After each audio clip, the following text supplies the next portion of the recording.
السلام علیکم fourth year. کل میں نے آپ کو چاروں کانسٹیٹیوشنز کے انٹروڈکشن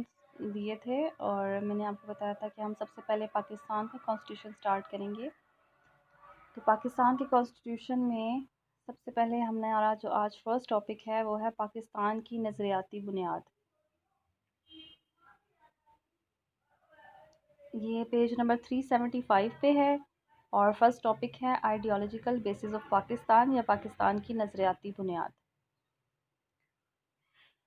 پاکستان 14 اگست 1947 کو ایک الگ حیثیت سے، ایک الگ قوم کی حیثیت، ملک کی حیثیت سے دنیا کے نقشے پر ہمارے سامنے آیا اور 20ویں صدی میں ایشیا کے اور اس کے ساتھ ساتھ افریقہ کے بہت سے ممالک تھے جو آزاد ہوئے، اور بہت سے ممالک جتنے بھی آزاد ہوئے ان میں زیادہ تر جو ملک آزاد ہوئے وہ یا تو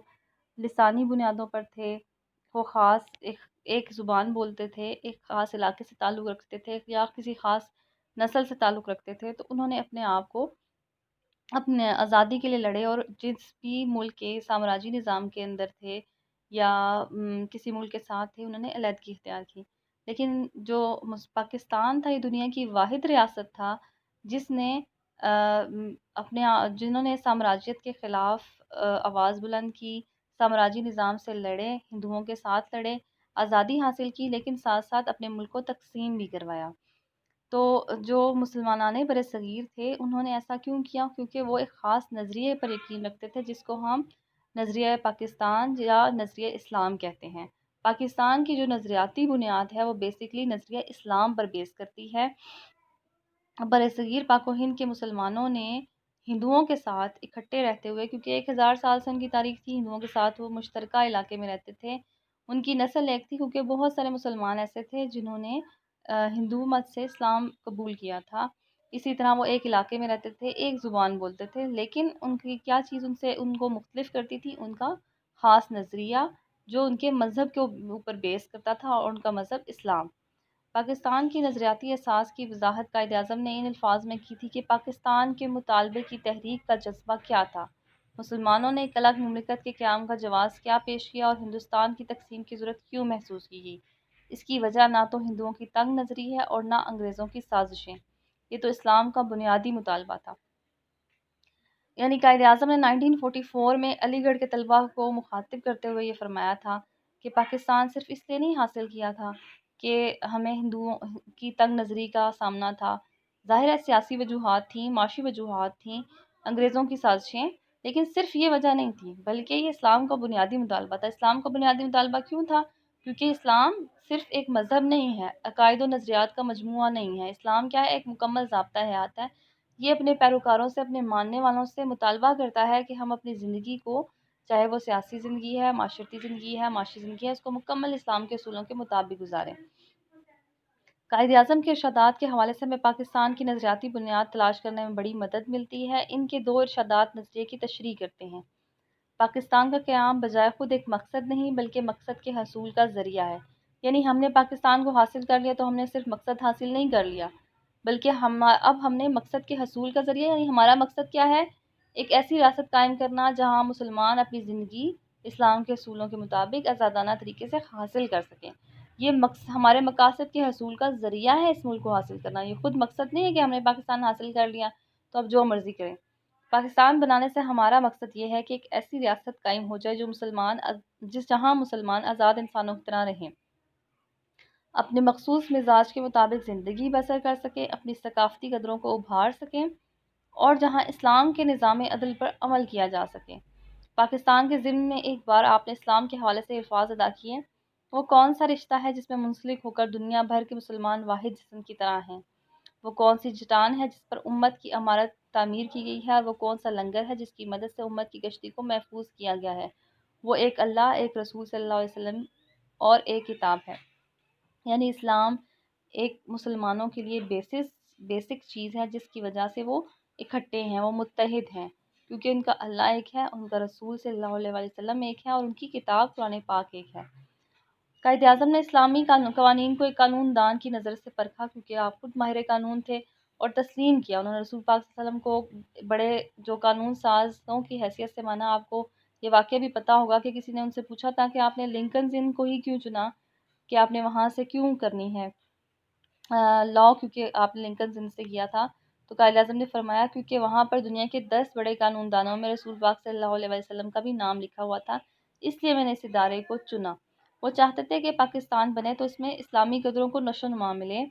اسلامی نظام عدل قائم ہو اور اسلامی رشتے کی اہمیت ہمارے سامنے اجاگر ہو سکے۔ قائد اعظم نے نظریہ پاکستان کو یہ بھی معنی دیے تھے کہ ہم نے زمین کا، یہ بھی بلکہ آپ نے بہت دفعہ یہ کوٹیشن سنی ہوگی کہ ہم نے زمین کا ٹکڑا اس لیے نہیں حاصل کیا تھا کہ ہم نے بلکہ پاکستان کا مطالبہ اس لیے نہیں کیا تھا کہ ہمیں صرف ایک زمین کا ٹکڑا چاہیے تھا، بلکہ ہم ایک ایسی تجربہ گاہ چاہتے تھے، ایک ایکسپیریمنٹل لیبارٹری چاہتے تھے جہاں پر ہم اسلام کے اصولوں کو پریکٹیکلی اپلیکیبل کر سکیں، آزما سکیں۔ ہمارا ٹاپک ہے نیکسٹ، دو قومی نظریہ، ٹو نیشن تھیوری۔ یہ بھی آپ بچپن سے پڑھتے آئے ہیں اور اس کا مطلب بھی آپ کو بہت دفعہ آپ پاکستان اسٹڈیز میں یا ویسے پڑھتے آئے ہوئے ہوں گے اپنی کتابوں میں کہ ہم نے پاکستان کو دو قومی نظریے کی بنیاد پر حاصل کیا۔ بہت آسان الفاظ میں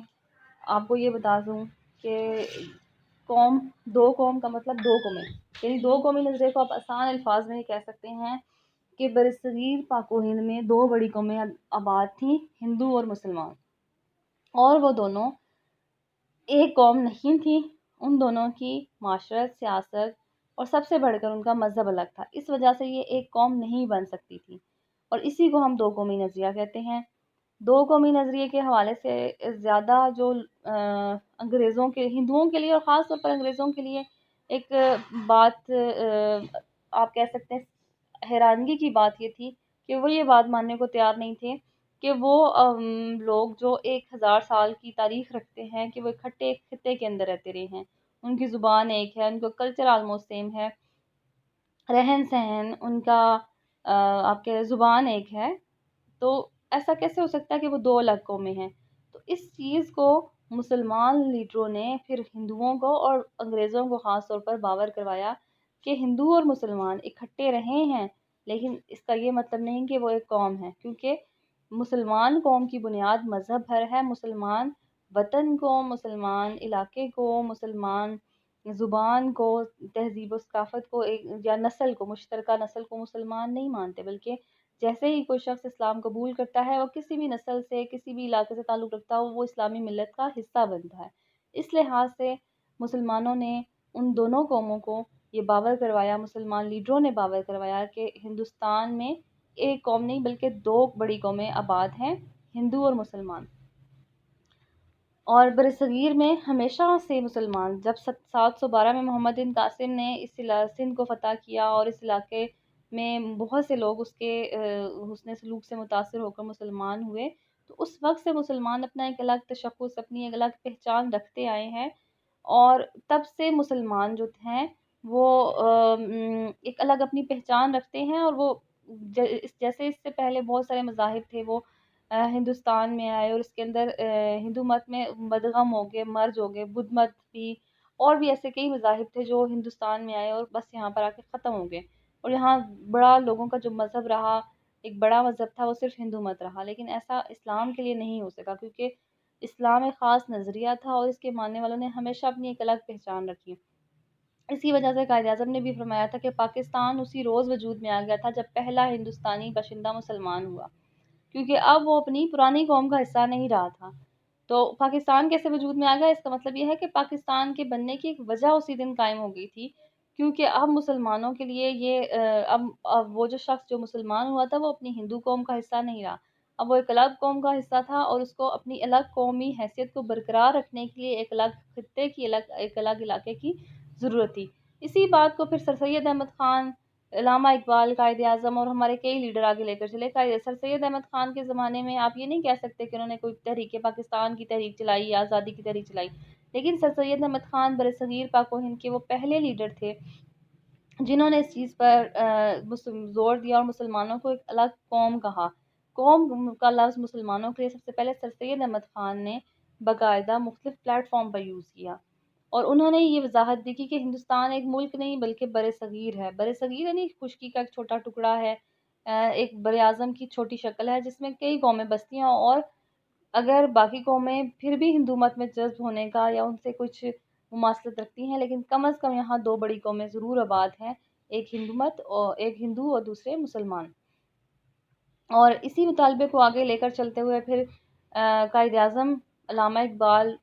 آپ اور ایسے کئی لیڈر جو پہلے انہوں نے کوشش بھی کی، آپ دیکھ سکتے ہیں اگر ہسٹری میں، کہ علامہ اقبال اور قائد اعظم نے پہلے کوشش کی کہ مسلمان اور ہندو مل کر انگریزوں کے خلاف لڑیں، انگریزوں کو ہندوستان سے نکالیں اور آزادی حاصل کریں۔ لیکن جب انہیں یہ محسوس ہو گیا کہ ہندو بہت تنگ نظر قوم ہے اور وہ کسی صورت مسلمانوں کو وہ مقام نہیں دیں گے انگریزوں کے جانے کے بعد جس کے وہ حقدار ہیں، تو پھر انہوں نے بھی علیحدگی کی تحریکیں چلائیں۔ اور بیسیکلی علیحدگی کی تحریک یہی تھی، تقسیم کی تحریک یہی تھی کہ مسلمان ایک الگ قوم ہے تو ان کو اپنے مذہب کے مطابق زندگی گزارنے کے لیے ایک الگ وطن کی ضرورت ضرور ہوگی۔ قائد اعظم نے اسے 1930 میں فرمایا تھا کہ مسلمان اقلیت نہیں ہے، وہ ایک قوم ہے۔ اب اقلیت کیوں نہیں ہے؟ کہ مسلمان اس وقت ہندوستان میں جو ٹوٹل مسلمانوں کی تعداد تھی، وہ دنیا میں کہیں پر بھی مسلمان اتنے زیادہ نہیں تھے۔ اس ٹائم جو بھی اسلامی ریاستیں تھیں جیسے سعودی عرب، ترکی، عمان، ایران، انڈونیشیا وغیرہ، جتنی بھی اسلامی ریاستیں تھیں، کہیں پر بھی مسلمان اتنی تعداد میں نہیں تھے۔ تو مسلمان اتنی بڑی تعداد میں تھے، اس کے باوجود وہ ہندوؤں کے مقابلے میں اقلیت میں تھے، لیکن وہ اقلیت نہیں تھے۔ ابھی بھی آپ دیکھیں کہ اگر پاکستان میں 20-21 کروڑ مسلمان ہیں تو ہندوستان میں 18-19 کروڑ ہیں۔ اب وہ پاکستان یعنی کہ ایک بڑے ملک کے برابر وہاں پر موجود ہیں، لیکن وہ اقلیت میں ہیں۔ تو ہندوؤں کے مقابلے میں وہ اقلیت میں تھے، لیکن اقلیت نہیں تھی۔ اقلیت ہم اس کو کہتے ہیں جو کسی ملک کے اندر بہت کم افراد آباد ہوتے ہیں، جیسے پاکستان میں کرسچنز ہیں یا ہندو ہیں، کہیں کہیں نظر آتے ہیں ہمیں۔ اس لحاظ سے مسلمان اقلیت نہیں ہے، وہ ایک قوم ہے، اور قوم کی ہر مکمل مستند یعنی مانی ہوئی اور جامع تعریف کے اوپر پورا اترتے ہیں۔ آپ نے مزید فرمایا تھا کہ ہندوستان ایک ملک نہیں ہے اور نہ اس کے باشندے ایک قوم ہے۔ یہ وہی بات تھی جو ہندو اور جو تھے انگریز وہ بار بار کہتے آئے تھے کہ ہندوستانی ایک قوم ہے، ہندوستان میں رہنے والے ایک قوم ہے، کیونکہ وہ اکٹھے رہتے رہے ہیں، ایک جیسا ان کا کلچر ہے، اکٹھے رہتے ہیں 1000 سال سے، تو ایک قوم ہے۔ آپ نے واضح کیا کہ نہیں، یہ ایک قوم نہیں ہے، بلکہ برصغیر ہندوستان ایک برصغیر ہے، اس میں کئی قومیں بستی ہیں، اور سب سے بڑی اور جو دو بڑی میجر قومیں ہیں، میجورٹی میں ہیں، وہ مسلمان اور ہندو ہیں۔ ہم علامہ اقبال کو تصور پاکستان کا خالق مانتے ہیں، کیونکہ انہوں نے دو قومی نظریے کو بڑے دلائل کے ساتھ واضح کیا، اور مسلم لیگ کے پلیٹ فارم سے، کسی بھی سیاسی جماعت کے پلیٹ فارم سے پہلی دفعہ جس لیڈر نے دو قومی نظریے کو اور مسلمانوں کے لیے الگ ریاست کے مطالبے کو پیش کیا، وہ علامہ اقبال تھے۔ آپ نے بھی یہی کہا کہ مسلمان ایک عظیم تہذیب کے مالک ہیں، ان کے پاس ایک قابل تقلید یعنی ایسا نظام ہے، تقلید کا مطلب ہوتا ہے پیروی کرنا، فالو کرنا، کہ اگر مسلمان اس پر عمل کریں گے تو وہ صرف اپنے مسائل کو حل کریں گے بلکہ دوسری قوموں کی بھی رہنمائی کر سکیں گے۔ اسی طرح قائد اعظم کو انہوں نے لکھا تھا کہ مسلمانوں کے جتنے بھی مسائل ہیں، خاص طور پر معاشی مسائل، کیونکہ اس وقت مسلمان معاشی لحاظ سے بہت ہندوؤں کے مقابلے میں کمزور تھے، اس کا حل اسلامی دستور اور اسلامی قانون میں مضمر یعنی پوشیدہ ہے، چھپا ہوا ہے۔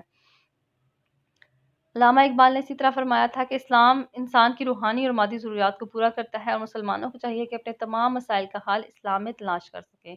یہ ہمارا آج کا ٹاپک تھا۔ ٹاپک بہت ایزی ہے، جس کو آپ پڑھتے آئے ہیں۔ اس کا مطلب یہ ہے کہ نظریہ پاکستان کیا ہے؟ نظریہ پاکستان اسلام پر بیس کرتا ہے، اور ہمارے تمام لیڈروں کا یہی ایک موٹو تھا، یہی ان کا یہ آبجیکٹو تھا کہ مسلمانوں پر یہ واضح کیا جائے کہ ہم جو اسلامی ریاست حاصل کرنے جا رہے ہیں، اس میں ہم اسلام کے نظام کو، اسلامی اصولوں کو عملی شکل دیں گے۔ اس لیے ہم اس اسلامی ریاست کا، یا ہم ایک اس ریاست کا، ایک علیحدہ ریاست کا مسلمانوں کے لیے مطالبہ کر رہے ہیں۔ آج کے لیے اللہ حافظ۔